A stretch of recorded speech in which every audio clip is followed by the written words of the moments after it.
ஆண்டவராகிய இயேசு கிறிஸ்து நாமத்திலே மீண்டும் நாம் கூடிவர தேவன் செய்த மாபெரும் கிருபைகளுக்காக அவருக்கு நன்றி செலுத்துவோம்.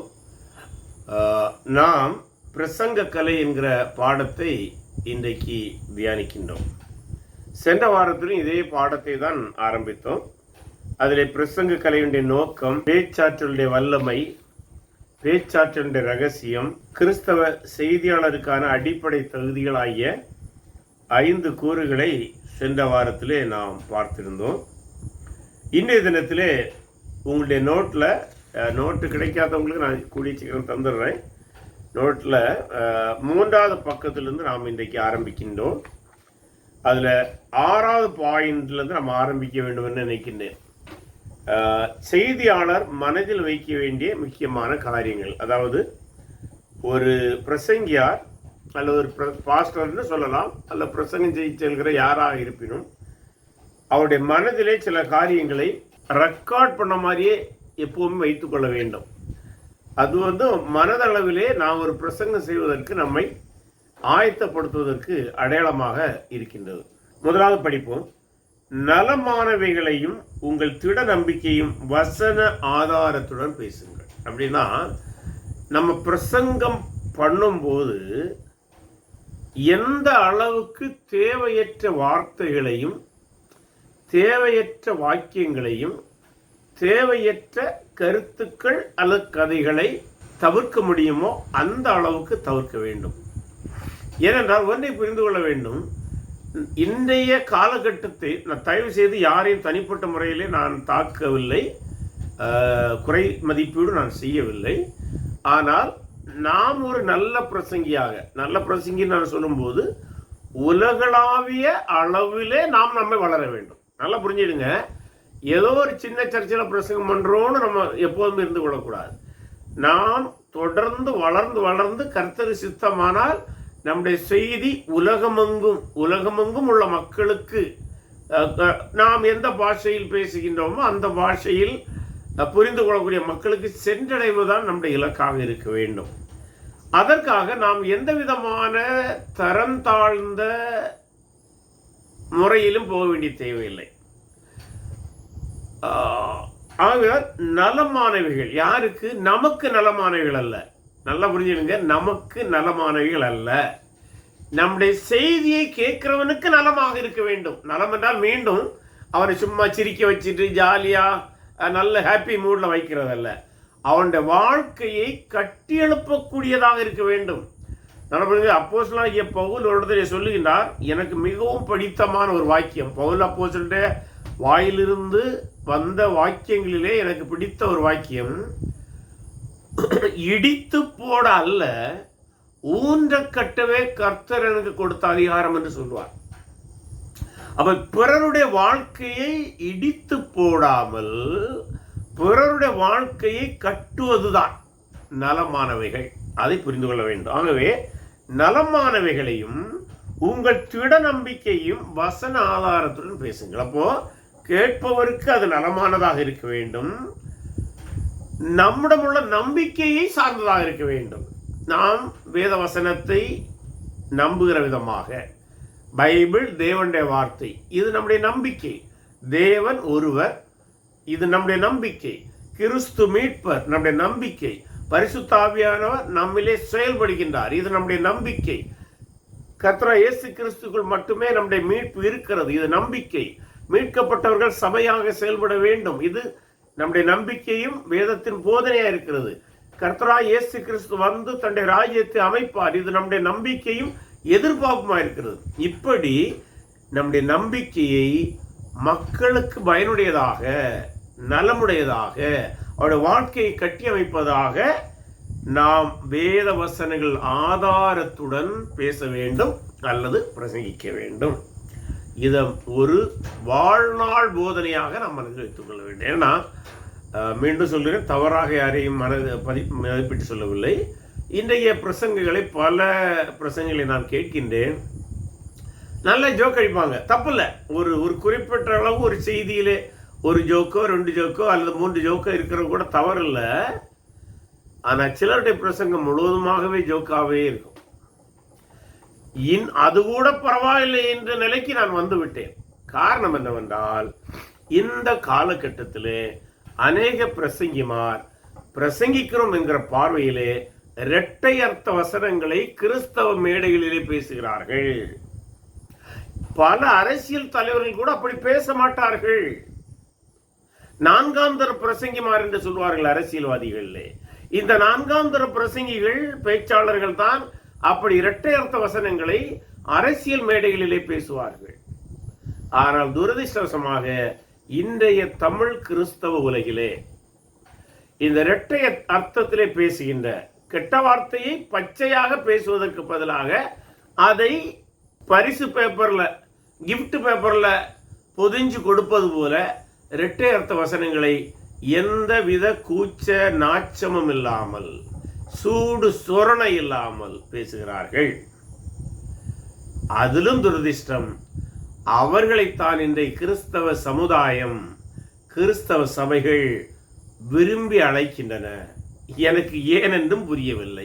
சரி, அது இருக்கட்டும்.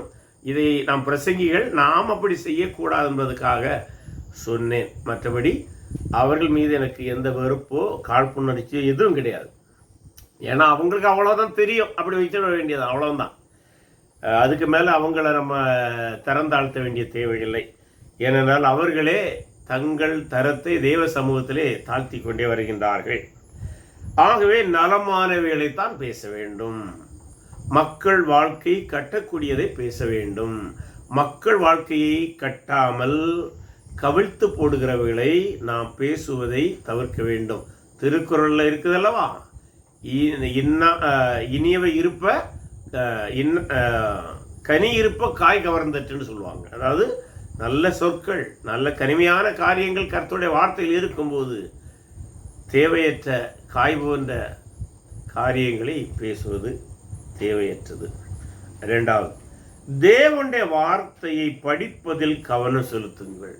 தேவனுடைய வார்த்தையை படிப்பதில் கவனம் செலுத்துங்கள். அதுக்கு பொருள், ஒரு பிரசங்கியார் தன்னுடைய மரண நாள் வரை பைபிளை வரிசை கிரமமாக வாசிக்கிற பழக்கத்தை வளர்த்து கொள்ள வேண்டும். அது அங்கொன்றும் இங்கொன்றும் வாசிக்கக்கூடாது. சிலர் இன்னைக்கு கூட பலர் பைபிளை வாசிப்பாங்க. ஒரு நாள் ஆதி ஆகமத்தில் கொஞ்சம் வாசிப்பாங்க, அடுத்த திடீர்னு வெளிப்படுத்தலுக்கு வந்துடுவாங்க, அடுத்த திடீர்னு சங்கீதத்தில் படிப்பாங்க. அது விரும்பி படிப்பதற்கு தடை இல்லை. ஆனால் நாம் ஒரு நல்ல பிரசங்கி ஆக வேண்டும் என்றால் நம்முடைய வாசிக்கும் பழக்கம் ஆதி ஆகமத்தில் தொடங்கி வெளிப்படுத்தல் வரை வரிசையாக போக வேண்டும். அத்தோடு தேவையான இடங்களிலே கமெண்ட்ரிஸு போன்ற உபகரணங்களை வைத்து தேவையான தியானங்களை செய்து கொண்டே தான் நம்முடைய திறமைகளை நாம் வளர்த்து கொள்ள வேண்டும். ஆகவே பைபிள் படிப்பதிலே ஒருபோதும் சோர்ந்து போகக்கூடாது. ஒரு முறை ஒரு ஊழியர் என்னை தன்னுடைய சபைக்கு பிரசங்கம் அழைத்திருந்தார். அந்த சபையிலே நான் பிரசங்கம் கொடுத்தது, செய்தியின் தலைப்பு கர்த்தருடைய வார்த்தையை தினமும் வாசிப்பதனால் உள்ள ஆசீர்வாதங்கள் என்று பிரசங்கத்தை பேசி முடித்தேன்.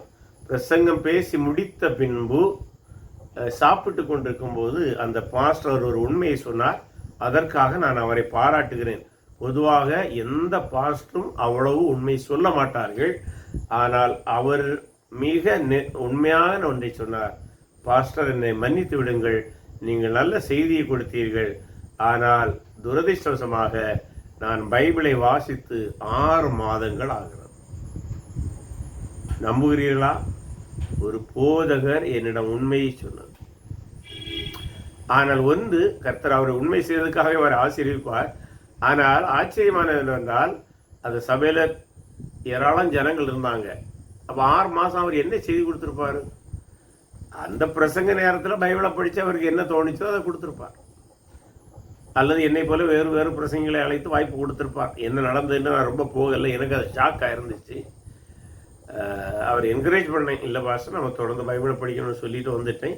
சரி, அவர் முயற்சிப்பேன் என்று சொன்னார், முயற்சித்திருப்பார் என்று இது அவர் மட்டும் இல்லை, பலரிடம் இந்த பிரச்சனை இருக்கிறது. குறிப்பாக இறையியல் கல்லூரியிலே படித்து வருகிற அநேக சகோதரர்கள் படித்த போது என்ன அறிவு வைத்துக் கொண்டார்களோ அத்தனை வைத்து கொண்டு அதன் பின்பு சபையிலே பிரசங்கிப்பதற்கு அதிகமாக பிரசங்களை தயார் செய்வதில்லை.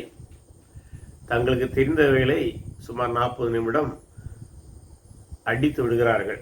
ஏனென்றால் வேதாகம கல்லூரியிலே படித்ததினாலே ஓரளவு இறை ஞானம், வேதவசன ஞானம் இருக்கலாம். ஆனால் ஒருபோதும் நாம் அப்படி இருக்கக்கூடாது. நம்முடைய தனிப்பட்ட வாழ்க்கையிலே பைபிளை படிக்க வேண்டும், தியானிக்க வேண்டும், செய்திகளை மிகுந்த சிரமம் எடுத்து தயாரிக்க வேண்டும். அது நமக்கு ஆசீர்வாதமாக இருக்கும். 3வது, நிகழ்கால சம்பவங்கள், சரித்திரம், பொது அறிவு சம்பந்தமான தகவலை எப்போது செய்கிறீர்கள், அவைகள் பிரசங்கத்திற்கு உதவும். எந்த அளவுக்கு தகவல்களை சேர்த்து வைக்க வேண்டுமோ அதை வைத்துக் கொள்ளுங்கள். அடுத்த, அடிப்படை உளவியலை புரிந்து கொள்ளுங்கள். அந்த நமக்கு எதிராக இருக்கின்றதான பேச்சை கவனிக்கிற சபையார் எவ்வளமான புரிந்து கொள்ள உடையவர்கள், படித்தவர்களா, படிக்காதவர்களா, அல்லது இளைஞர்களா, ஸோ எந்த விதமான வயதை வந்தவர்கள், கலப்பாக இருக்கிறார்களா, பல்வேறு தரப்பினராக இருக்கிறார்களா, அதன் அடிப்படையிலே நாம் வார்த்தை பிரயோகங்களை செய்ய வேண்டும். சொந்தமான நூலகத்தை வீட்டில் ஏற்படுத்துங்கள். பல தலைப்புகளிலான புஸ்தகங்கள் வேதாகமத்தை இருப்பது நலம். சேகரித்த தகவல்களை முறையாக சேகரித்து வைக்க நேர்த்தியான தகவல் சேகரிக்கும் முறையை ஏற்படுத்துங்கள். ஸோ ஆகவே வேதவசனத்தின் அடிப்படை இவைகளை செய்ய வேண்டும். என்ன பேச வேண்டும், எப்பொழுது பேச வேண்டும், எங்கே பேச வேண்டும், எப்படி பேச வேண்டும் என உங்கள் எண்ணங்களை முறைப்படுத்துங்கள். நம்ம ஒரு செய்தியை எல்லாம் நல்லா தயாரிச்சிருந்தா கூட நம்ம பிரசங்கம் செய்வதற்கு முன்பாகவே பல முறை அதை மைண்டில் அப்படியே ரீகலெக்ட் பண்ணி எங்கே ஆரம்பித்து எங்கே முடிப்போன்னு அப்படியே சிந்திச்சு கொண்டே இருக்கணும் ஜபத்தோடு. ஸோ அதை செய்ய வேண்டும். செய்தி அளிக்க கிடைக்கும் தருணங்களை தட்டி கழிக்கக்கூடாது. பிரசங்க வாய்ப்புகளை பயன்படுத்துங்கள். எந்த அளவுக்கு சின்ன வாய்ப்பாக இருந்தாலும் பெரிய வாய்ப்பாக இருந்தாலும் நாம் அந்த வாய்ப்புகளை பயன்படுத்த வேண்டும். அதன் மூலம் நாம் தொடர்ந்து வளர முடியும். அது பிரசங்க கலையிலே மிக மிக முக்கியமானது. அடுத்ததாக 7வது பாயிண்டாக வருகிறோம். பக்கம் 4, பேச்சாளரின் சுய மதிப்பீடு. அதாவது ஒரு பிரசங்கியார் தன்னை குறித்து என்ன எண்ணங்கள் கொண்டவராயிருக்க வேண்டும். செய்தியாளரின் சுய மதிப்பீடு அவரின் ஆளுமையுடன் தொடர்புடையது. அதாவது தன்னை குறித்து அவர் என்ன நினைக்கின்றார் என்பது அவருடைய பர்சனாலிட்டியோடு தொடர்புடையது. ஒரு செய்தியாளர் அல்லது பேச்சாளர் தன்னை குறித்து நல்ல சுய மதிப்புடையவராக இருக்க வேண்டும். சுய மதிப்பீடு அவருடைய சொந்த ஆளுமை வெளிப்படுத்துகிறது. சுய மதிப்பீடு அவருடைய சிந்தனையின் மூலமாக நிச்சயிக்கப்படுகிறது. செய்தியாளர் சரியாக சிந்தித்தால் அவருடைய வார்த்தை மற்றும் செயல்பாடுகள் சரியாக இருக்கும். எடுத்துக்காட்டு, செய்தியாளர் கோபுடையவராக இருக்கும்போது அவருடைய பேச்சும் அதன் தாக்கத்தை கொண்டிருக்கலாம்னு முடிக்கிறோம். ஏன்னா அப்படி இருக்கக்கூடாது. அதனால்தான் நாம் எப்படிப்பட்டவர்கள், அதாவது என்னை குறித்து சரியான அறிவு எனக்கு இருக்க வேண்டும். என்னுடைய பர்சனாலிட்டி, என்னுடைய உளவியல், நான் எதனால் பாதிக்கப்படுகிறேன், எந்த இடங்களில் நான் பாதிக்கப்பட மாட்டேன், அல்லது செய்தியை கொடுக்க செல்கிற அந்த தருணத்திலே நான் மனதளவிலே ஏதாவது நெருக்கத்தில் இருக்கின்றேனா, கவலையோடு இருக்கின்றேனா, பாரத்தோடு இருக்கின்றேனா, அல்லது ஏதோ கோபத்தில் இருக்கின்றேனா, இதெல்லாம் நம்ம சற்று சீர்தூக்கி பார்க்க வேண்டும். அவைகளை தேவ சமூகத்தில் வைத்து அதை சரிப்படுத்த வேண்டும். முதலாவது, நீதிமொழிகள் 23:7 முதல் பகுதியை படிக்கும்போது, அவன் இருதயத்தின் நினைவு எப்படியோ அப்படியே அவன் இருக்கிறான். அப்படின்னா அவன் தன்னை குறித்து ஒரு நல்ல ஒரு சுய மதிப்பீடு இருக்கிற ஒரு பிரசங்கித்தான் தன்னுடைய மக்களுக்கு ஒரு நல்ல மதிப்பீட்டை கொடுக்க முடியும். அடிப்படையில் இல்லை, ஆண்டவராய் இயேசு கூட என்ன சொன்னார், நல்ல மரம் நல்ல கனிகளை கொடுக்கும். அப்போ நம்மை குறித்து ஒரு நல்ல சுய மதிப்பீடு தேவ சமூகத்திலே தேவ வார்த்தையின் அடிப்படையில் இருக்கும்போது மட்டும்தான் நல்ல மதிப்புமிக்க ஒரு சமூகத்தை, மதிப்புமிக்க சபை மக்களை நாம் கட்டியெழுப்ப முடியும். அதனால்தான் நம்மை குறித்து நல்ல மதிப்பீடு இருக்கணும். அதனால்தான் பல வேளைகளில் சபை தலைவர்கள் என்று சொல்லும்போது அதை கர்த்தருடைய பணியாளர்கள் நீங்கள் எப்படி புரிந்தாலும் சரி, சுவிசேஷகர் என்று புரிந்தாலும் சரி, தன்னை குறித்து சுய மதிப்பீடு இல்லாத ஒரு சபை தலைவர் அல்லது ஒரு பிரசங்கியார் அல்லது ஒரு பேச்சாளர் நல்ல ஒரு தரமான சபையை, சபை மக்களை, ஆளுமையுடைய சபையை கட்டி எழுப்பவே முடியாது. ஏன்னா இங்க இருக்கிறதா அங்க வரப்போகுது. சரியா? ஒவ்வொரு செய்தியாளனும் தாங்கள் தேவனுடைய பார்வையில் விலையேறப்பட்டவர்கள், திறமையானவர்கள் என தங்களை குறித்து எண்ண வேண்டும். அதாவது நாம் அனைவருமே மனித படைப்பே விசேஷித்தமானவர்கள், அதில் மாற்று கருத்து கிடையாது. அதிலும் ஒவ்வொரு பிரசங்கியும் தன்னை தேவ சமூகத்திலே விசேஷித்தவன், கர்த்தர் என்னை அழைத்திருக்கிறார், என் மீது ஒரு மதிப்பு வைத்திருக்கிறார், என் மீது மதிப்பு வைத்து என்னை அழைத்திருக்காங்க எண்ணம் வரும்போதுதான் அவனுடைய சுயமதிப்பீடும் கூடும். ஏன்னா கர்த்தர் என்னை தெரிந்தெடுத்துக்கின்றார். அல்ல அந்த பெருமைப்படுவதற்கு ஒன்றுமில்லை, ஆனால் மகிழ்ச்சி இருக்க வேண்டும். அதோடு திறமையானவர்கள்ங்கிற எண்ணம் வேண்டும். அதாவது என்னால் முடியும், என்னால் முடியும் என்று சொல்லும்போது மீண்டும் பைபிளும் படிக்காம, இறையியல் அறியவில்லாமல், வேதவசன தெளிவில்லாமல் இருந்து சுயம் சார்ந்த ஒரு திறமை இருக்கலாம். அது இங்கே நாம் அந்த பொருளை சொல்லவில்லை. நம்முடைய வரத்தின் அடிப்படையிலே, பரிசுத்த ஆவியார் நமக்கு தந்திருக்கிற வரத்தின் அடிப்படையான திறமை குறித்து நமக்கு ஒரு நல்ல மதிப்பீடு இருக்க வேண்டும். ஆயினும் அவர் தன்னை குறித்து சமநிலை நோக்குடையவராக இருக்க வேண்டும். அதாவது சமநிலை என்றால் என்ன? ஒரு சீரான எண்ணம், சோர்ந்து போகிறது, அது ஒரே உற்சாகத்தில் போகிறது, இதுவும் ஆபத்து. அது மனநிலை இல்லை, நமக்கு சில ஊசலாட்டங்கள் வந்து விடலாம். அதனால தான் அப்படி வரும்போது அதை தேவ சமூகத்தில் வைத்து கவனமாக போக வேண்டும். நான் இந்த இடத்துல எனக்கு ஒரு ஒன்றை சொல்கிறேன், எனக்கு பெருமைக்காக சொல்லவில்லை, நீங்கள் அப்படி உங்களை உற்சாகப்படுத்த வேண்டும் என்பதற்காக சொல்கிறேன். நான் பிரசங்கம் செய்வதற்கு போவதற்கு 1 மணி நேரம் இல்லை, சில அரை மணி நேரத்துக்கு முன்பு கூட பலவிதமான நெருக்கங்களில் இருந்த நாட்கள் உண்டு. ஆனால் ஜெபத்தோடு போவேன். ஆண்டவர் தேவ ஆவியானவர் தன்னுடைய வசனத்தினால் என்னை ஆற்றி தேற்றி பலப்படுத்தி எந்த விதமான எதிர்மறை எண்ணங்களும் என்னை ஆட்கொள்ளாதபடி அந்த பிரசங்க நேரத்திலே இருக்க சமநிலையை ஆண்டவர் தந்திருக்கின்றார். எனக்கே ஆச்சரியமாக இருக்கிறது. இந்த இடத்துல நான் அதை உங்கள்கிட்ட சொல்றது பெருமைக்காய் சொல்லவில்லை, ஒரு சாட்சியாக சொல்லுகின்றேன். ஆகவே நீங்களும் ஆண்டோடைய கிருபையினாலே அவ்வளமாக ஒருவேளை நாம் நெருக்கத்தில் இருக்கலாம். நாம் மனிதர்கள் தானே. அந்த மனிதர்களாக இருந்து அப்படி ஒரு நெருக்கத்திலே ஒரு ஈவன் சோகமான நிலையில் இருந்தால் கூட கர்த்தருடைய பலத்தினாலே மேடையில் நம்முடைய தனிப்பட்ட சுக துக்கங்கள் நம்முடைய பிரசங்கத்தை தாக்காதபடி நம்மை வளர்த்தி கொள்ள வேண்டும். நம்முடைய மதிப்பீட்டையும் திறமைகளை வளர்த்து கொள்ள வேண்டும். செய்தியாளரின் பலங்கள் மற்றும் பலவீனங்கள் தேவனுடைய வார்த்தையின் மூலம் பரிசுத்த ஆவியாரின் ஆளுகைக்கு ஒப்பு கொடுக்க வேண்டும். அதுதான் நான் சொன்னேன். நம்மளோட பலம் இருக்கலாம், பலகீனங்கள் இருக்கலாம், அதெல்லாம் கர்த்தருடைய சமூகத்தில் வச்சு ஆண்டவரே நான் பிரசங்கத்துக்கு போகிறேன், நீர் என்னை ஆட்கொள்ளும். என்னிடம் இருக்கிற பலகீனங்கள் அங்கே வெளிப்பட்டு விடக்கூடாது. என்னிடம் இருக்கிற கவலைகள், பாரங்கள், நெருக்கங்கள், சோகங்கள், துக்கங்கள், அல்ல குடும்பத்தை குறித்த நெருக்கங்கள் எதுவுமே என்னுடைய செய்தியிலே நேரடியாகவோ மறைமுகமாகவும் வெளிப்பட்டு விடக்கூடாது என்று கர்த்தருடைய சமூகத்தில் நம்முடைய ஆவி, ஆத்மா, சரீர, சிந்தை அனைத்தையும் ஒப்பு கொடுத்தார்.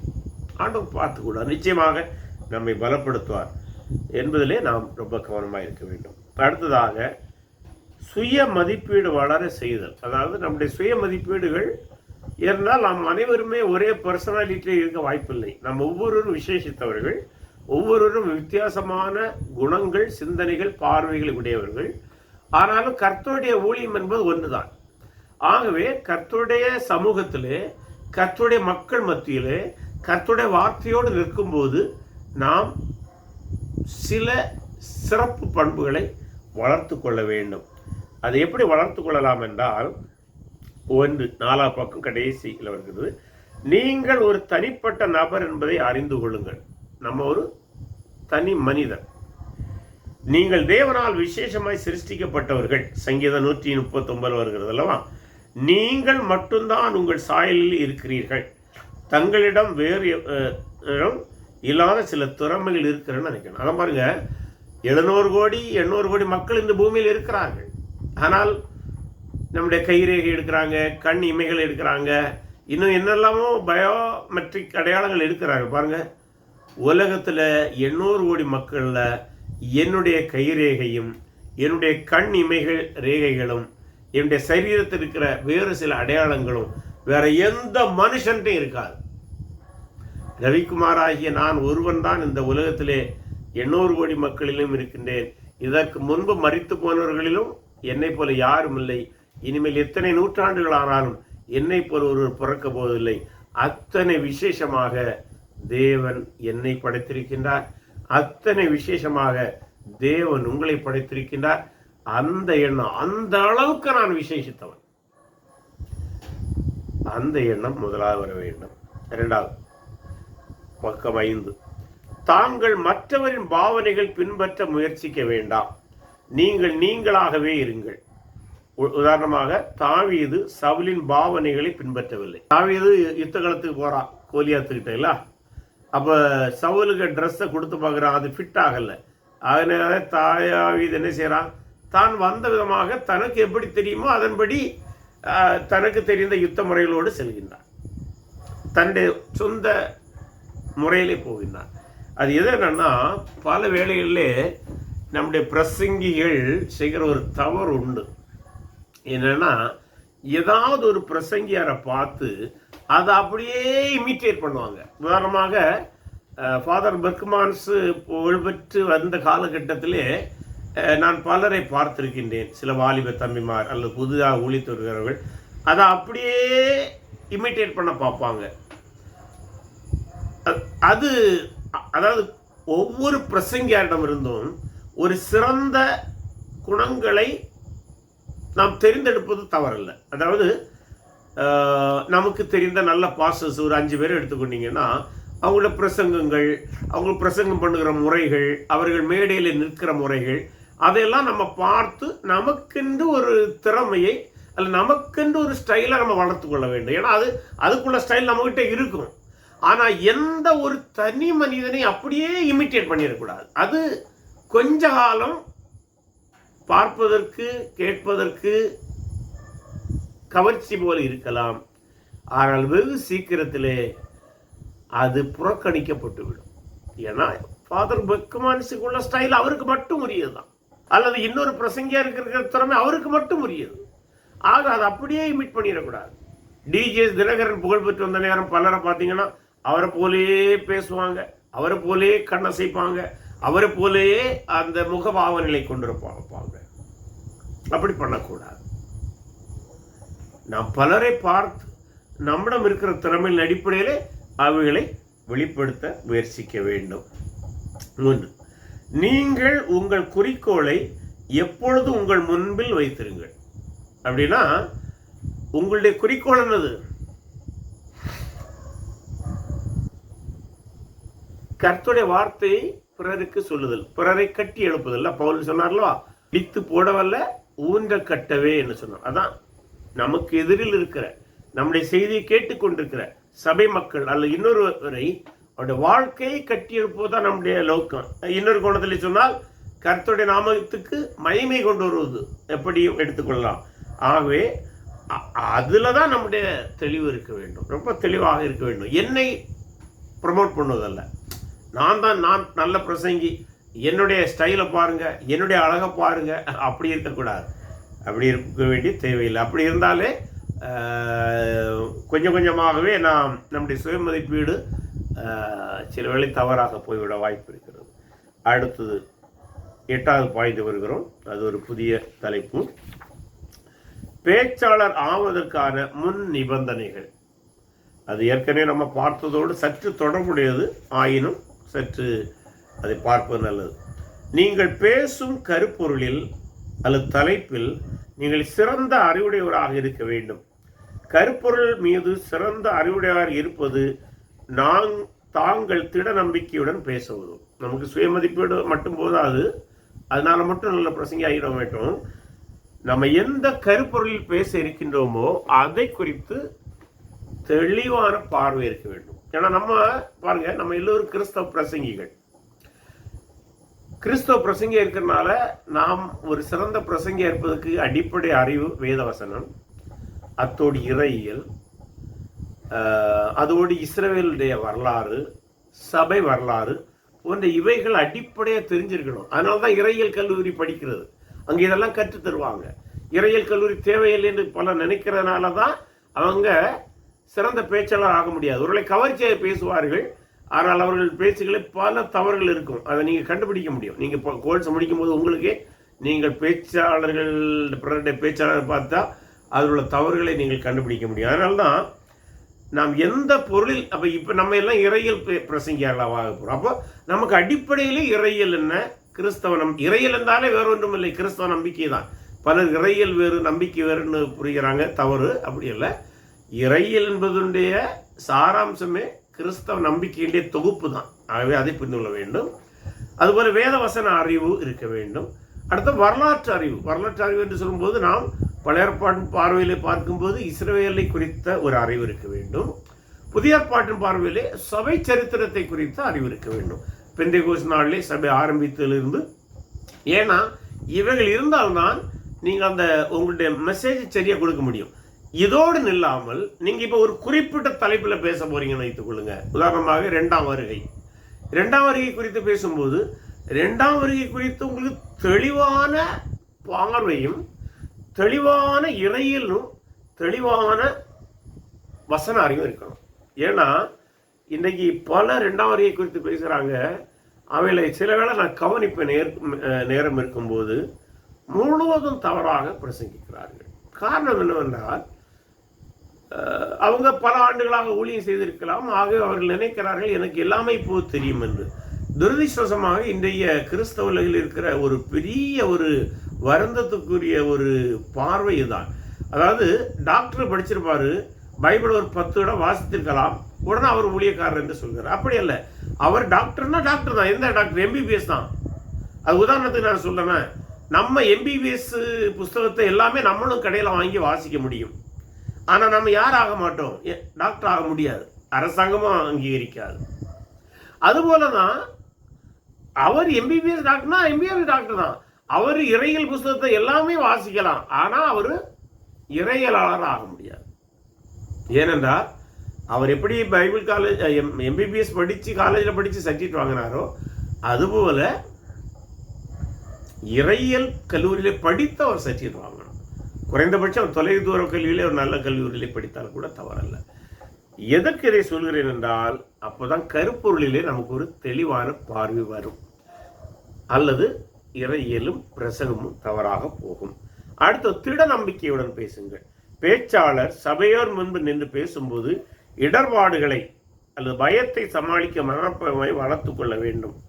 நீங்கள் தங்கள் முன்பில் அமர்ந்திருக்கும் கூட்டத்தினரை தங்களுக்கு வேதனை தருபவர்கள் அல்லது எதிரானவர்கள் என்று எண்ண வேண்டாம். அதாவது இது என்ன சொல்லுவார்கள்னா, மேடை பயம். பொதுவாக மேடையில் ஏறுவதற்கு முன்பாகவே பயம் இருக்கும். அதாவது அந்த மேடை பயத்தினாலே சிலர் பிரசங்கி ஆகாமல் போவாங்க, அல்லது பிரசங்கம் பண்ண பயப்படுவாங்க, தப்பாக பிரசங்கம் பண்ணுவாங்க, வாக்கியங்களை சரியாக போட மாட்டாங்க. அப்படியெல்லாம் பல சிக்கல்களை மாறும். ஒரு கட்டத்தில் சோர்ந்து ஊழியத்தை விட்டு விலகி விடுவார்கள். ஆகவே திட நம்பிக்கை இருக்க வேண்டும். மேடை பயத்தை மேற்கொள்ள வேண்டும். நம்ம அடுத்து வருகிறதுல மேடை பயத்தை மேற்கொள்வது எப்படி என்று ஒரு பாடம் இருக்கிறது, அதை நம்ம படிப்போம். ஆகவே மேடை பயத்தை நாம் மேற்கொள்ள வேண்டும். 3, தங்கள் மேடை பேச்சு திறனை நன்றாக பயிற்சி செய்யுங்கள். பயிற்சி ஒரு மனிதனை முழுமையாக்கும். ப்ராக்டிஸ் மேக்ஸ் பர்ஃபெக்ட்னு ஆங்கிலத்தில் சொல்லுவாங்க. பயிற்சிக்கு ஈடு இணை இல்லை. தங்களுக்கு கிடைக்கும் ஒவ்வொரு மேடை பேச்சு தருணத்தையும் பயன்படுத்துங்கள். இந்த உண்மையான அனுபவம் தங்களுக்கு நல்ல பயிற்சி தரும். அப்படின்னா உங்களுக்கு எப்பெல்லாம் பிரசங்கம் பண்ணுவதற்கு வாய்ப்பு இருக்குதோ அதெல்லாம் பயன்படுத்துங்க. இல்லை, பவுல் கூட என்ன சொல்றாரு தீமோத்தேயுக்கு, சமயம் கிடைத்தாலும் கிடைக்காவிட்டாலும் திருவசனத்தை பிரசங்கம் பண்ண. அதுக்கு அது சொல்ல வருகிற உண்மை என்னவென்றால், be ready at any moment. எந்த நேரம் எந்த வாய்ப்பை கிடைத்தாலும் கர்த்தருடைய வார்த்தையை நாம் பிரசங்கிப்பதற்கு தயாராக இருக்க வேண்டும். 2 பேர் இருக்கலாம், 3 பேர் இருக்கலாம், 2000 பேர் இருக்கலாம், லட்சம் இருக்கலாம். ஸ்தோத்திரம், கர்த்தருக்கு நன்றி. இன்றைக்கு எனக்கு 2 பேர் தான் தந்தீர் ஆண்டவரே, உமக்கு ஸ்தோத்திரம். இன்றைக்கு எனக்கு 2 லட்சம் பேரை தந்தீரே ஆண்டவரே, உமக்கு ஸ்தோத்திரம். அவ்வளவுதான். ஆகவே எந்த வாய்ப்பையும் ஒருவராக இருந்தாலும் பிரசங்கம் பண்ண ஒரு ஆள் வாய்ப்பு இருந்தால் பண்ணுங்க. நான் எல்லாம் அப்படிதான். ஒரு ஆள் இருந்தாலும் பிரசங்கம் பண்ணுங்கன்னு சொன்னால் ஓகே, கர்த்தர் இன்னைக்கு நமக்கு அவ்வளோதான். அதான் நம்முடைய செய்தி. அதுக்கு மேலே நமக்கு கவலைப்பட வேண்டிய தேவையில்லை. அடுத்தது, கொள்கையில் வெற்றி பெறும் தீர்மானத்துடன் இருங்கள். அதாவது இந்த இடத்துல என்ன கொள்கைன்னா, நான் நல்ல ஒரு பிரசங்கியாக மாற வேண்டும் என்கிற ஒரு கொள்கை, தீராத வேட்கை இருக்க வேண்டும். அதில் உறுதியாக இருக்க வேண்டும். அதாவது தொடர்ந்து வளர்ந்து போய் வர வேண்டும். பேச்சாளராக வேண்டும் என்ற தங்களுடைய நோக்கத்தில் உறுதியுடையவராக இருக்க வேண்டும். நல்ல ஒரு பேச்சாளராக வர வேண்டும் என்கிறதோடு அதில் உறுதியாக இருக்க வேண்டும். கேட்பவரை கவர்ந்தெழுக்கும் ஆளுமையை தொடர்ந்து வளர்த்து கொள்ளுங்கள். அதாவது அந்த கேட்பவர்கள் நம்முடைய செய்தியை கேட்க வேணுங்கிற அந்த ஒரு உந்துதல் அவர்களிடமிருந்து வருவதற்கான ஆளுமையை நாமும் வளர்த்து கொள்ள வேண்டும். அது எப்படி? அதில் சில முக்கிய காரியங்கள் பாருங்க. சபையோர் மீது நீங்கள் கொண்டிருக்கும் மனப்பூர்வமான ஆர்வம், அதான் நான் ஏற்கனவே நம்ம பார்த்தோம் அல்லவா, இடித்து போடவல்ல ஊண்ட கட்டவே. அந்த ஆத்மா மீது நமக்கு ஒரு ஆர்வம் இருக்கிறது என்பதை நான் உண்மையாக செய்யும்போது, தேவ சமூகத்திலே செய்யும்போது, மாய்மாலம் இல்லாமல் செய்யும்போது அந்த சபையே புரிந்து கொள்ளும். ஐயோ, எங்களுடைய பிரசங்கியார் எங்கள் ஆத்மா மீது எவ்வளவு தாகமுடையவராக இருக்கின்றார், எங்கள் வாழ்க்கை மீது எவ்வளவு தாகமுடையவராக இருப்பார் என்கிற அந்த ஆர்வம் மற்றும் கரிசனை, புரிந்து கொள்ளுதல் ஆய்வுகள் தங்கள் ஆளுமையை உயர்த்தும். அப்போ இந்த நம் ஆர்வம், மரபில் இருக்கிற கரிசனை, பிறரை புரிந்து கொள்ளுதல் அல்லது நம்மை அவர்கள் புரிந்து கொள்ளுதல், இதன் மூலம் நம்முடைய ஆளுமையும் உணரும். அந்த கேட்போருக்கும் நம்முடைய ஆளுமை மீது ஒரு ஈர்ப்பு வரும். அது மேலும் மேலும் நம்முடைய செய்தியை கேட்பதற்கு அவர்களுக்கு ஒரு தூண்டுதலை கொடுக்கும். அடுத்த 7வது பாயிண்ட், பக்கம் 6, சிறந்த வார்த்தைகளை பயன்படுத்தவும். சிறந்த வார்த்தைகளை பயன்படுத்தும் என்று சொல்லும்போது, வார்த்தைகள் வல்லமையுடையது. நல்லா புரிஞ்சுங்க, எந்த மனிதனுக்கு வாயிலிருந்து ஒரு வார்த்தை வருதோ அதுக்கு ஒரு விலை உண்டு. அது நல்ல வார்த்தை என்றால் மிக மதிப்புள்ளது. கெட்ட வார்த்தையாய் தீய வார்த்தைகளாக இருந்தால் அதற்கு மதிப்பில்லை. அதுதான் அந்த மனிதனையும் காட்டி கொடுக்கும் இல்ல. ஆகவே பேச்சாளர் தன்னுடைய வார்த்தை வல்லமை சொல்வளம் வளர்த்து கொள்ள வேண்டும். ரீடிங், புஸ்தகங்கள் வாசிப்பது மூலம், பிரசங்கங்களை கேட்பது மூலம் நம்மளும் இருக்கிற வார்த்தை வளங்களை, வொக்காபுலரி கெப்பாசிட்டின்னு சொல்லுவாங்க ஆங்கிலத்தில், வளர்த்து கொள்ள வேண்டும். Keep on reading. நல்ல புஸ்தகங்கள், பைபிள் எல்லாம் வாசித்து கொண்டிருக்கும் போது தான் நம்முடைய சொல்வளம் மிகுதியாகும். அது மக்கள் நம்முடைய பேச்சை கவனிப்பதற்கு ஆர்வத்தை தூண்டும். சூழலுக்கு ஏற்ப பேச்சாளர் தன்னுடைய விருப்பப்படி போர்க்கலசத்தில் இருந்து வீரர்கள் போர்க்கருவிகளை பயன்படுத்துவது போல வார்த்தைகளை பயன்படுத்தலாம். அப்படின்னா நிறைய வார்த்தை இருக்கும்போது இந்த பிரசங்கத்துக்கு, இந்த ஆடியன்ஸுக்கு எந்த விதமான சொற்பதங்களை பயன்படுத்தினால் அவங்களுக்கு பயனுடையதாக இருக்கும். ஸோ அந்த அளவுக்கு நம்முடைய சொல் வளங்களை வளர்த்து கொள்ள வேண்டும். உதாரணமாக சில பிரசங்கங்கள் சபையில் பிரசங்கும் போது, இயேசு வந்தாங்க, இயேசு நன்மை செய்தாங்க என குழந்தைகளுக்கு கதை சொல்வது போல் பிரசங்கிப்பார். வாலிப வயசுக்கு வளர்ந்தவங்களுக்கு அப்படி சொல்லலாமா? ஆனால் இன்னைக்கு அது ஒரு பிரசங்க ட்ரெண்டாக இருக்கிறது. அதை நான் நியாயம் தீர்க்கவில்லை, ஆனால் அது மேடை பேச்சினுடைய தரமாக இருக்காது என்பது பல பேச்சாளருடைய கருத்து. இவ்வித சொல்லாட்சியை தவிர்ப்பது நலம். இயேசு வந்தார், இயேசு நன்மை செய்தார் என்னும் பதங்கள் பிரசங்க மேடைக்கு பொருந்தும். இயேசு வந்தாங்கள் இல்லை, இயேசு வந்தார்னு சொல்லணும். ஸோ ஆகவே நம்முடைய சொல்லாட்சியை, வாக்கிய அமைப்புகள் போன்றவற்றை நாம் வளர்த்து கொள்ள வேண்டும். ஸோ இவைகளெல்லாம் ஒரு பேச்சாளருக்கு இருக்க வேண்டியதான அல்ல சிறந்த பேச்சாளர்களுக்கான முன் நிபந்தனைகளாக இருக்கின்றன. அடுத்ததாக மேடை பயம். நம்ம ஏற்கனவே பார்த்தோம், மேடை பயத்தை நாம் மேற்கொள்ள வேண்டும் என்று. ஸோ அந்த மேடை பயத்தை மேற்கொள்வதற்கு சில முயற்சிகளை நாம் செய்யலாம்.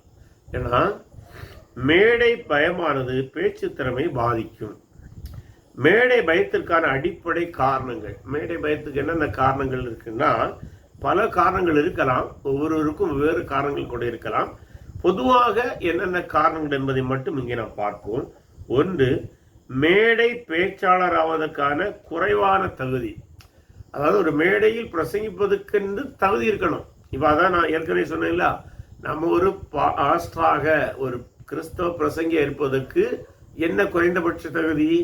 ஏற்கனவே அதை நாம் பார்த்துருந்தோம். இறையியல் அறிவு, பைபிள் வேதவசன வரலாற்று அடிப்படையிலான அறிவு,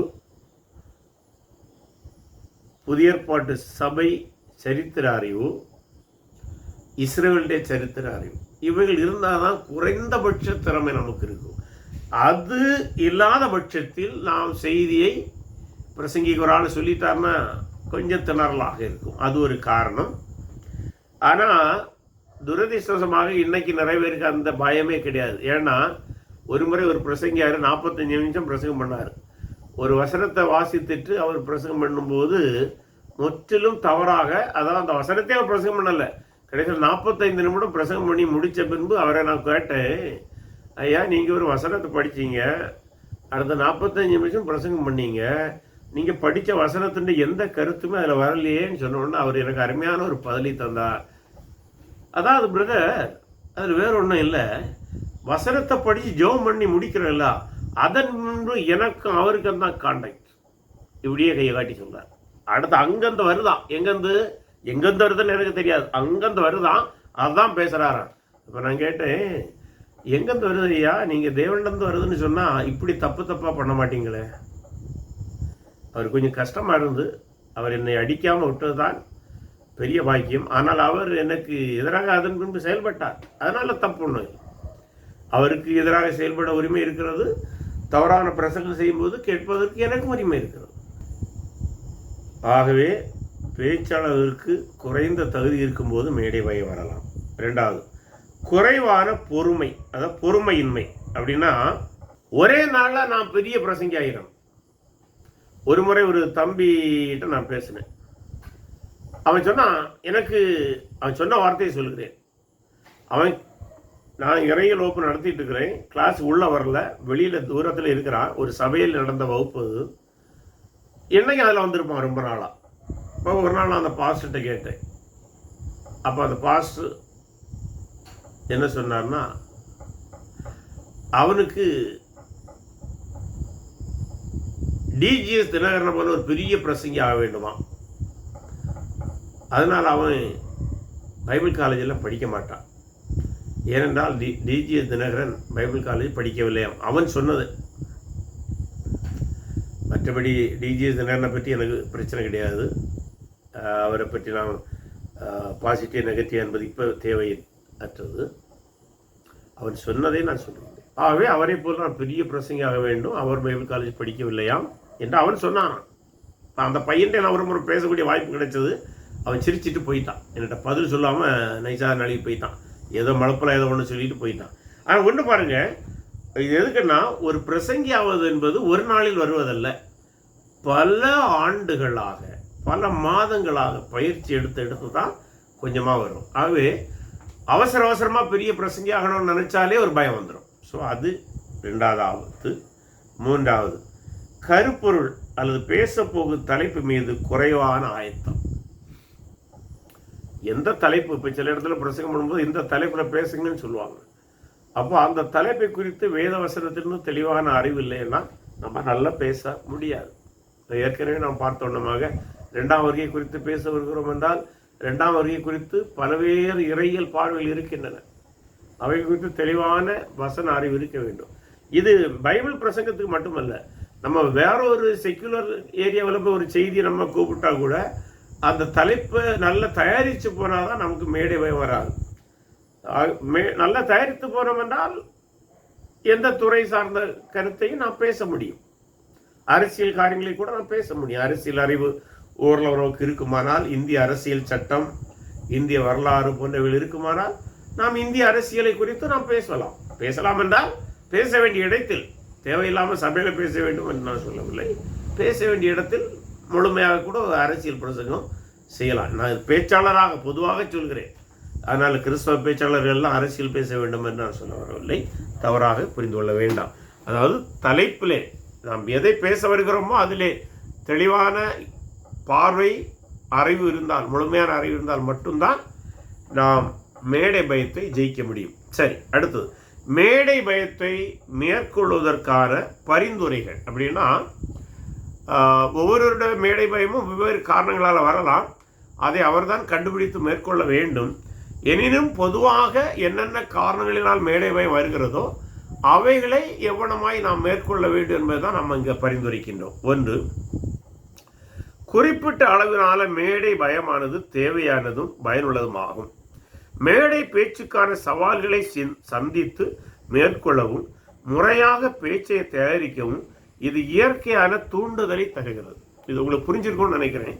அதனுடைய பொருள், கொஞ்சம் மேடை பயம் நம்ம அனைவருக்கும் தேவை.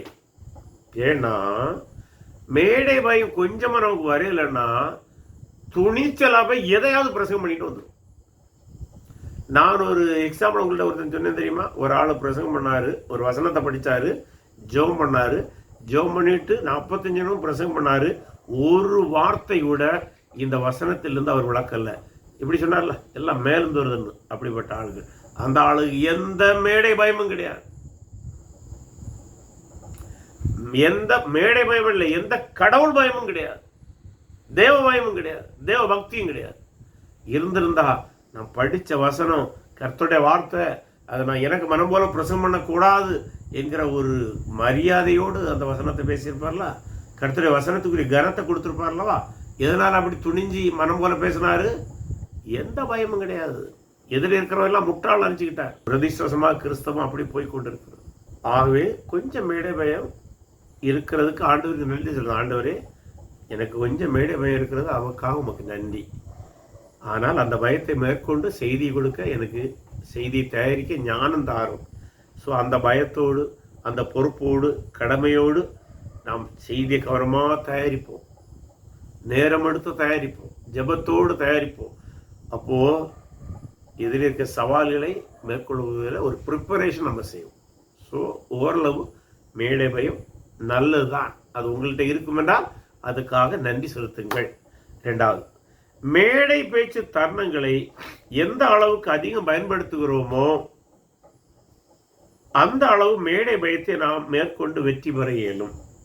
ஆகவே தங்களுக்கு கிடைக்கும் தருணங்களை பயன்படுத்துங்கள். நாம் ஏற்கனவே பார்த்தோம் அல்லவா, ஒரு ஆள் இருந்தாலும் பிரசங்கம் பண்ணுங்க, 2 ஆள் இருந்தாலும் பிரசங்கம் பண்ணுங்க, 2000 பேர் இருந்தாலும் பிரசங்கம் பண்ணுங்க, 2 லட்சம் 20 லட்சம் எவ்வளவு இருந்தாலும் பிரசங்கம் பண்ணுங்க. எந்த நேரம் வாய்ப்பு இருந்தாலும் உங்களுக்கு முடியுமானால் நீங்கள் தயாரித்திருந்தீங்கன்னா செய்தி கொடுங்க. எனக்கு பிரசங்க வாய்ப்புகள் எது வந்தாலும் நான் பண்ணுவேன். ஒருவேளை துரதிர்ஷ்டவசமாக எப்போது சொன்னான்னு எனக்கு ஞாபகம் இல்லை. ஒருவேளை பலகீனங்களாக இருக்கும்போது ஒருவேளை வேண்டாம் என்று சொல்லியிருப்பேன், அல்லது வேறு புரோகிராம்கள் இருக்கும்போது வேண்டாம் என்று சொல்லியிருப்பேன். மற்றபடி பிரசங்க வாய்ப்பு எது வந்தாலும் நான் விடுவதே கிடையாது. அதாவது எனக்கு இது வேணும்னு இல்லை, கர்த்தர் தருகிறார், அந்த வாய்ப்பை பயன்படுத்த வேண்டும். ஸோ என்பதுதான் நம்முடைய இலக்காக இருக்க வேண்டும். ஆகவே எந்த வாய்ப்பு கிடைச்சாலும் நம்ம மேடை ஏறி ஏறி ஏறி பலதரப்பட்ட மேடைகளை ஏறி பேச தான் நம்முடைய அந்த மேடை பயம் கொஞ்சம் கொஞ்சமாக நம்மை விட்டு விலக ஆரம்பிக்கும். அதாவது தேவையற்ற மேடை பயம் நம்மை விட்டு விலகும். நியாயமான பயம் தேவை என்று சொன்னோம் இல்லவா? ஏன்னா அப்போதான் தேவ பயத்தோடு கர்த்தருடைய வார்த்தையை தயாரிப்போம். 3, மேடை பேச்சு திறமையை பயிற்சி செய்வதற்கான போதுமான நேரத்தை ஏற்படுத்துங்கள். ஒருவேளை நம்ம ஆரம்ப கிட்ட பிரசங்கம் இருப்போம்னா, நம்ம செய்தியை சபையில் போய் பிரசங்கம் பண்ணுவதற்கு முன்பாக நம்ம வீட்டிலே ஒரு ரூமில் எதிரே மக்கள் எல்லாம் இருப்பது போல நினைத்து கொண்டு நாம் தயாரித்த செய்தியை ஓரிரு முறை பிரசங்கித்து பழகலாம். தவறு ஒன்றுமில்லை. பைபிள் காலேஜில் எல்லாம் நீங்கள் போய் படிச்சிங்கன்னா பல கிளாஸ் ரூமில் இருந்து அப்படியே சில மாணவர்கள் ஆரம்ப கட்டத்திலே பேசி பழகுவதை பார்க்க முடியும். சிலருக்கு அதிர்ஷ்டவசமாக தாங்கள் வாழ்கிற சபையிலே, வாழ்கிறேன்னால் வளர்ந்த சபையிலே அந்த வாய்ப்பு கொஞ்சம் கொஞ்சமாக கிடைக்கும். அது நல்லது. ஆனால் எல்லாருக்கும் அப்படி அந்த வாய்ப்பு கிடைப்பதில்லை. உதாரணமாக நான் அப்படி எனக்கு வாய்ப்பு தரவில்லை. ஆகவே நான் கிறிஸ்துவை ஏற்றுக்கொண்டு ஒழித்து வந்த பின்பு கிடைத்த வாய்ப்புகளை பயன்படுத்தினேன். அப்படித்தான் கொஞ்சம் கொஞ்சமாக சின்ன சின்ன இதுகளை பயன்படுத்தி, ஆகவே நம்ம பயிற்சியும் செய்து கொள்ளலாம்.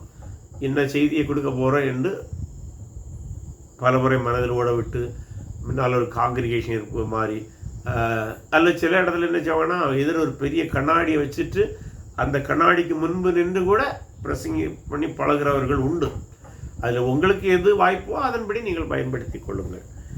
4வது பாயிண்ட், மேடை பயத்தை மேற்கொள்வதற்கான பரிந்துரையில் பக்கம் 7. தங்கள் உள் பயங்களை தாங்கள் எண்ணுவது போல கேட்போர், அதாவது கூட்டத்தார் தெரிந்து கொள்வதில்லை என்பதை நினைவில் கொள்ளவும். நீங்கள் நன்றாக பேசாவிட்டாலும் கூட்டத்தினர் உங்களை தவறானவராகவோ தண்டனைக்குரியவராகவோ நடத்துவதில்லை. அதாவது பலருக்கு மேடை பயம் பெருசாக காரணம் என்னன்னா, தங்களுக்குள்ள ஒரு பயம் இருக்கும், அதோடு தான் மேடைக்கு போவாங்க.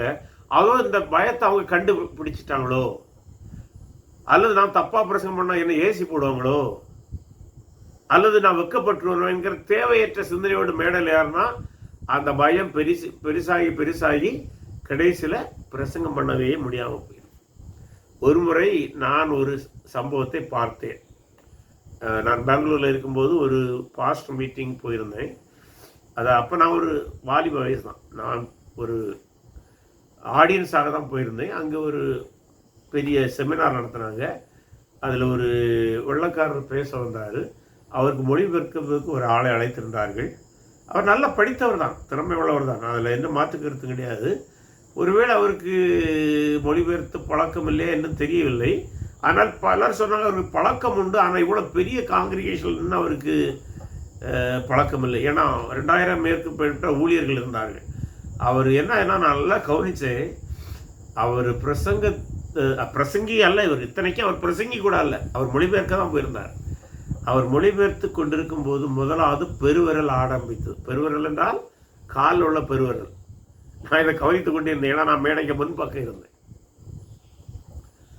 கொஞ்சம் காலத்து நேரத்தில் அவருக்கு காலாடி கையாடி கடைசியில் மொத்த சரீரம் இப்படி ஆரம்பிச்சு அவரால் ஒன்றுமே பண்ண முடியலை, டிரான்ஸ்லேட் பண்ண முடியலை, நிற்க முடியலை. கடைசியில் 2-3 பேரை அவரை பக்குவமாக பிடிச்சு அவரை சைடில் கொண்டு நிறுத்தினாங்க. வேறொரு ஆள் வந்து மொழிபெயர்த்தார். பாருங்க, அவர் என்ன நினைச்சிருப்பாரு, எதிரே உள்ளவங்க இவ்வளவுக்கு நல்லா தான் மொழிபெயர்த்து கொண்டு இருந்தார், நல்ல ஆங்கில புலமை உள்ளவர் தான், அதில் மாற்று கருத்து கிடையாது. ஆங்கில புலமையிடம் இருந்தது, நன்றாய் மொழிபெயர்த்து கொண்டிருந்தார். ஆனால் அவருக்குள்ளா இருந்த அந்த பயத்தை மற்றவங்க கண்டுபிடிச்சிருவாங்களோன்னு ஏதோ ஒரு வந்தனால, அந்த உளவியல் சிக்கல் வந்தனால அவரால் ஒன்றும் பண்ண முடியாமல் போயிடுச்சு. கடைசியில் அவர் சாப்பாடு நேரம்லாம் நாங்கள் பேசணும். அவர் சொன்னார், எனக்கு எப்படி வந்துன்னு எனக்கே தெரியலை அப்படின்னு சொன்னார். பட் நாம் புரிந்து கொள்ள வேண்டும், மேடை பயம்தான் என்று. இப்படி சில பிரசங்கியர்கள் இப்படி இருப்பதை நான் கவனித்திருக்கிறேன். அதை நாம் ஓரளவு மேற்கொள்ள வேண்டும். அடுத்து 5வது, பேசுவதற்கு முன் நீங்கள் தங்களை குறித்த நல்ல எண்ணங்களை மட்டும் எண்ணுங்கள். அதான் நம்ம ஏற்கனவே பார்த்தோம், நம்முடைய ஆளுமை, நம்மை குறித்து ஒரு நல்ல எண்ணங்கள். கர்த்தர் என்னை அழைத்திருக்கிறார், கர்த்தர் என்னை விசேஷித்த வைத்திருக்கிறார். ஸோ இந்த விதமான வார்த்தைகளை நம்மை குறித்து அப்போதான் நமக்கு ஒரு தைரியம் வரும். மனதில் நல்லெண்ணங்களை அனுமதியுங்கள். அது இல்லை, ஒருவேளை நாம் நெருக்கத்தில் இருந்தாலும் எதிர்மனை எண்ணங்களை வைக்கக்கூடாது. என்னதான் இருந்தாலும் அப்பாலே போய் சாத்தானே அல்ல, ஆண்டவரை நீர் பார்த்துக்கொள்ளும் என்ன எல்லாத்தையும் ஒதுக்கி வச்சு விட்டு, ஆண்டவரே நான் இப்போ செய்திக்கு போகிறேன், நீர் என்னை பயன்படுத்தும், எந்தவித உலக கவலைகளும் பாரங்களும் நெருக்கங்களும் என்னை அணுகக்கூடாது என்று என்னோட. அதனால்தான் கீழ்காண முறையில் எண்ணுங்கள்னு சில வார்த்தைகள் அதில் கொடுக்கப்பட்டிருக்கிறது. அதை உங்களுக்கு எது வருகிறதோ அதை நீங்கள் பயன்படுத்திக்கலாம். உதாரணத்து, நான் ஆயத்தமாக இருக்கிறேன், I am prepared, I can do, கர்த்தர் என்னோடு இருக்கிறார். அந்த விதமாக எண்ணம் உங்களை பாசிட்டிவ் எண்ணங்களை டெவலப் பண்ணலாம். சமநிலையுடன் இருக்கிறேன், பேச்சில் பிறரை தூண்டி இயக்கக்கூடியவன் என்கிற அந்த நம்பிக்கை வார்த்தைகள். நேர்கொண்ட நோக்குடன் செயல்திறனுடையவன், கருத்து தெளிவுள்ளவன், உறுதியுடையவன், நம்ப செய்கிறேன். அப்படின்னா நான் கர்த்தருடைய வார்த்தையை பிறருக்கு நம்ப தகுந்த அளவில் சொல்கிறேன், கட்டளையிடுகிறேன். I have a command over my preaching. வற்புறுத்துகிறேன், செயலாக்கமுடையவன், ஊக்கமுள்ளவன், 6 மணி. இப்படி அதில் நீங்கள் அந்த வார்த்தைகளை வீட்டில் வாசித்துக் கொள்ளுங்கள். ஒவ்வொன்றையும் நாம் சொல்ல வேண்டாம் என்று நினைக்கின்றேன். ஸோ இவ்வளமான ஒரு தெளிவான நம்மை குறித்து ஒரு நல்ல ஒரு பார்வையோடு இருக்க வேண்டும். அடுத்தது 6வது பாய்ந்து பக்கம் 7, அதுவும் மேடை பயத்தை மேற்கொள்வதற்கான பரிந்துரைகள் ஒன்று. தங்கள் முன்னுரையை மனதில் ஓட விடுங்கள். ஆரம்பத்தில் தாங்கள் பேச போகும் 4 அல்லது 5 சொற்றொடர்களை, வாக்கியங்கள் தாங்கள் மனப்பாடமாகவும் தெளிவாகவும் அறிந்திருக்க வேண்டும். இவ்வாக்கியங்களை தாங்கள் பிரசங்க குறிப்புகளை பார்க்காமலே பேச வேண்டும். இது தாங்கள் மேடையில் பேசும்போது மன தைரியத்தை வளர்த்து கொள்ள உதவும். அதாவது இந்த பொருள் என்னன்னா, நம்ம எந்த செய்தியும் எல்லாராலையும் மனதில் வைத்துக் கொள்ள முடியாது. நம்ம குறிப்பெல்லாம் எடுத்து வச்சிருக்கணும், கட்டாயம் குறிப்பு இருக்க வேண்டும். சிலரெல்லாம் முழு பிரசங்கத்தை எழுதி வச்சிருப்பாங்க, தவறு ஒன்றும் இல்லை. பல வெளிநாட்டை சேர்ந்தவர்கள் ஆங்கிலத்திலே அந்த என்ன பிரசங்கம் பண்ண போறாங்கன்னா ஈச் வேர்டு அங்கே இருக்கும். ஆனால் அதை அப்படியே பார்த்து வாசிக்க மாட்டாங்க. அப்படி வாசிக்கிறவங்க உண்டு, அது நல்லா இருக்காது. அதனால என்ன செய்வாங்கன்னா, என்டையர் பிரசங்கம் தயாரித்து வச்சுட்டு முதல்ல என்ன பேச போறோம், 2வது வாக்கியம் என்ன, 3வது வாக்கியம் என்ன என்கிறத தெளிவா மனதில் வச்சு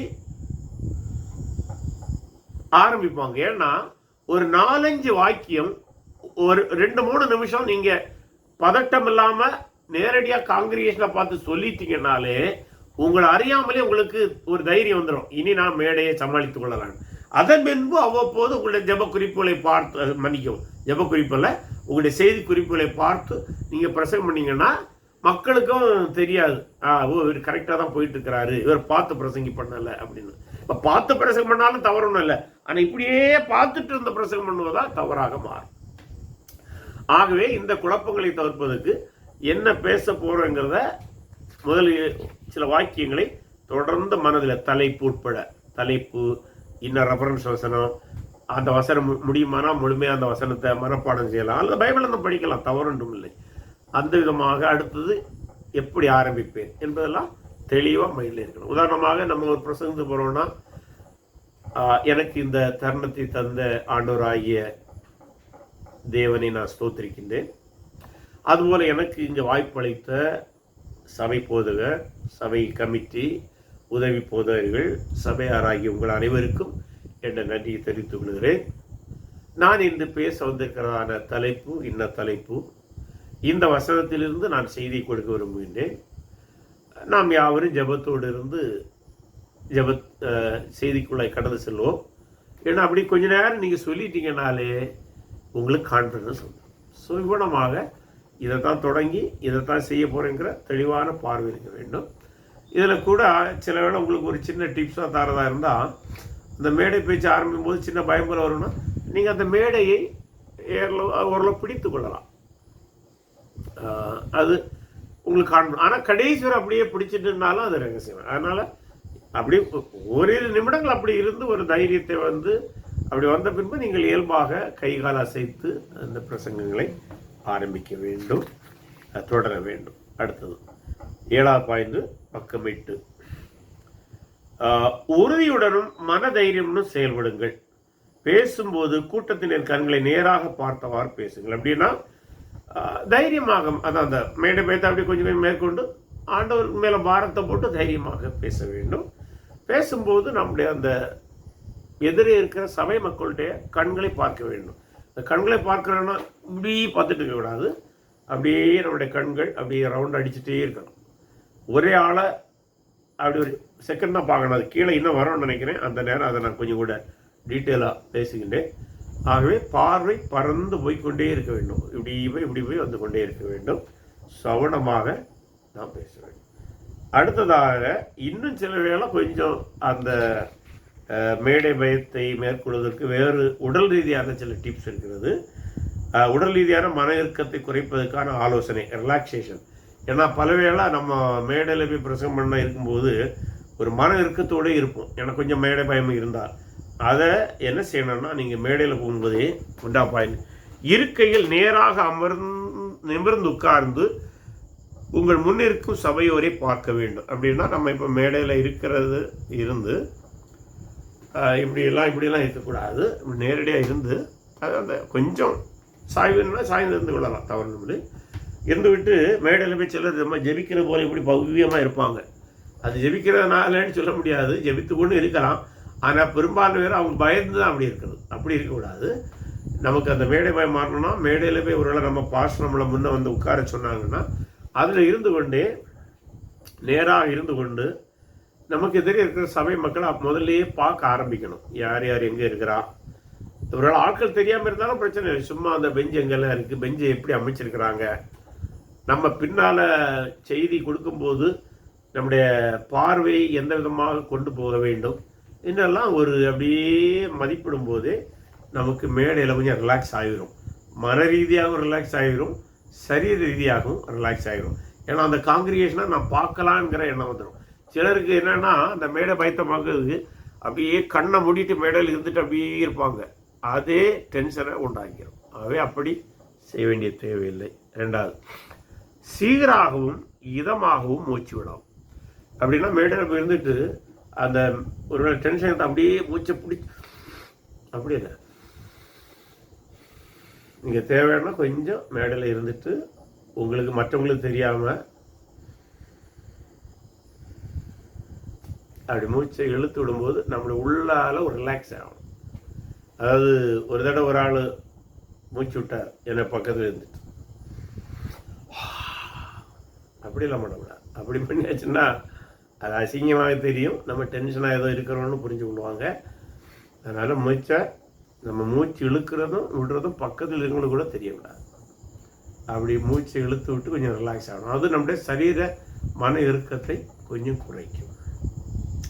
இதெல்லாம் பேச்சாற்றலை பயிற்சி செய்தவர்கள் செய்தது தான், ஏதோ புதுசாக நான் ஒன்றும் சொல்லலை. மூன்றாவது, பேசும்போது இயல்பான சரீர பாவனைகளை கொண்டிருக்க வேண்டும். எடுத்துக்காட்டு, பேசும்போது இயல்பான கையசைவுகளை முகபாவனைகளை கொண்டிருக்க வேண்டும். அப்படின்னா நம்ம எந்த செய்தியை கொடுக்குறோமோ அதற்கேற்ப நம்முடைய முக சரீர பாவனைகள் இருக்க வேண்டும். நம்ம வேற யாரை இமிட்டேட் பண்ணுறோம்னு சொன்னோம்ல, ஏதாவது பிரசிங் டிஜிஎஸ் தினகரனையோ ஃபாதர் பர்க்மான்ஸையோ அல்லது இன்ன பிற பிரசிங் மாதிரி யாரையாவது நம்ம அப்படியே இமிட்டேட் பண்ணிவிடக்கூடாது. அப்படியே இமிட்டேட் பண்ணோன்னா அது ரசிக்க சிலர் பண்ணுவாங்க, அப்படி கையை காட்டுவாங்க, யாராவது ஒரு ஆளை காட்டியிருப்பாங்க, யாராவது ஒரு ஆளை பார்த்துருப்பாங்க. ஸோ அப்படி பண்ணும்போது அது இமிட்டேஷனாக தெரியும். நாளடைவில் மக்கள் இவர் இன்னாரை தான் இமிட்டேட் பண்ணுறாங்கன்னு புரிஞ்சு கொள்வாங்க.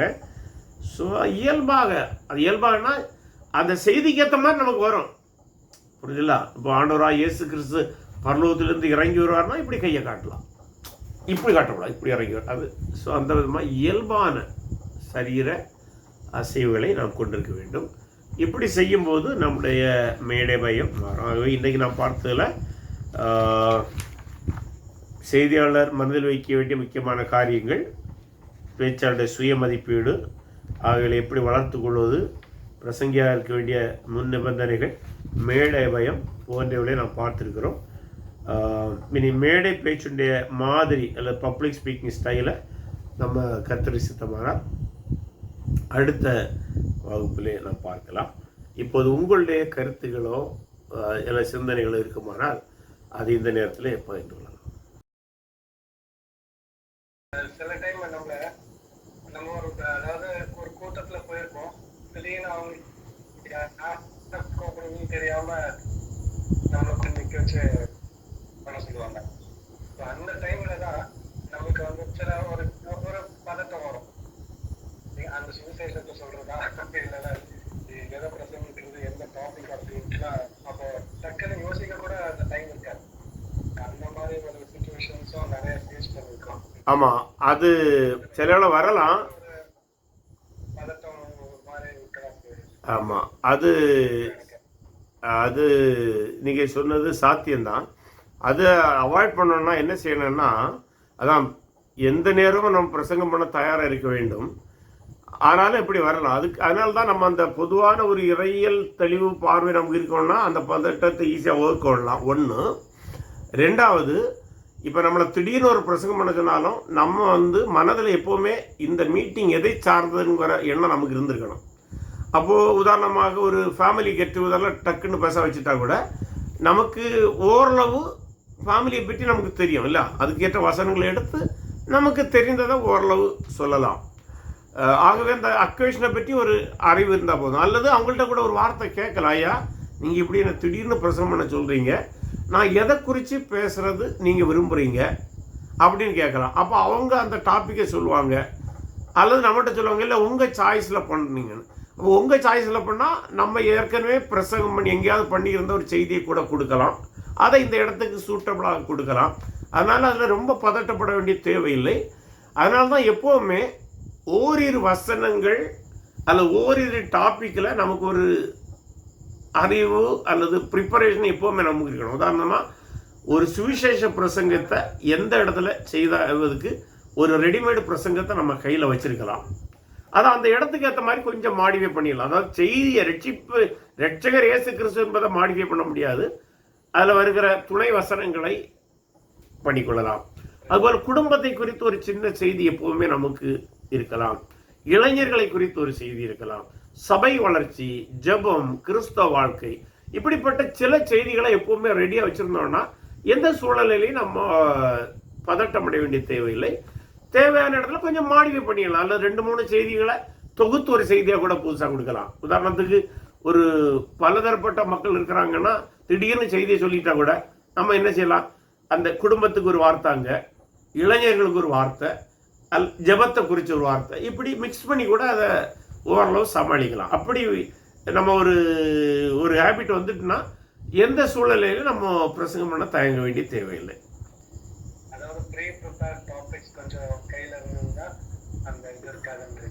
நிச்சயமா அதான் ப்ரீபேர்ட் டாபிக்ஸ் ஒன்று கையில் இருக்கணும்.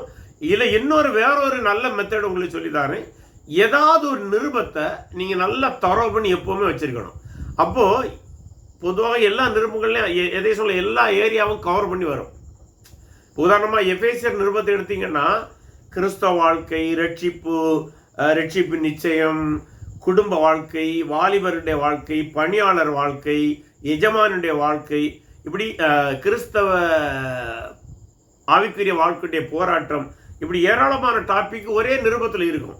அப்போ நமக்கு ஒரு டாப்பிக்கில் ஒரு நிருபத்தை நீங்கள் தரவு பண்ணி வச்சுருந்தீங்கன்னா எந்த இடத்துல சொன்னாலும் அந்த நிருபம் நமக்கு தரவாக இருக்கிறதுனால அந்த மெசேஜ் பகுதி எடுத்து அந்த டெக்ஸ்ட் எடுத்து அதை நம்ம கொடுத்துடலாம். ஆகவே அது கூட ஒரு மெத்தடாக நீங்கள் டெவலப் பண்ணலாம். நல்ல ப்ராக்டிக்கல் கேள்விப்படுங்க. நல்லது.